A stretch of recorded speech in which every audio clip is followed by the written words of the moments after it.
Volume ॲनालिसिससाठी या 6 strategies follow करा जे तुमचा चार्टिंगचा गेम चेंज करू शकतात.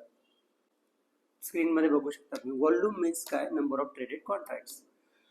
फर्स्ट आहे, जर व्हॉल्यूम स्पाइक होत असेल साइडवेज मार्केटमध्ये तर ते एक साईन आहे की यात एक बिग मूव येऊ शकतो, राईट.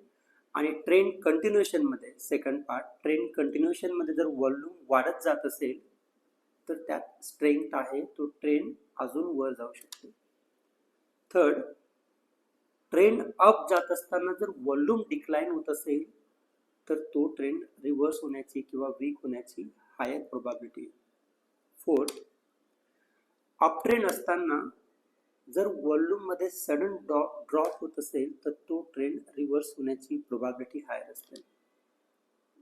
फिफ्थ, रेजिस्टन्सला प्राइस असताना सडन व्हॉल्यूम वाढत असेल तर रेजिस्टन्स म्हणून प्राइस रिव्हर्स होण्याची प्रोबॅबिलिटी खूप हायर असते. आणि सिक्स, ब्रेकआउटच्या वेळेस जर हायर व्हॉल्यूम असेल तर तो ब्रेकआउटची प्रोबॅबिलिटी हायर असते, सस्टेन होण्याची प्रोबॅबिलिटी हायर असते. थँक्यू.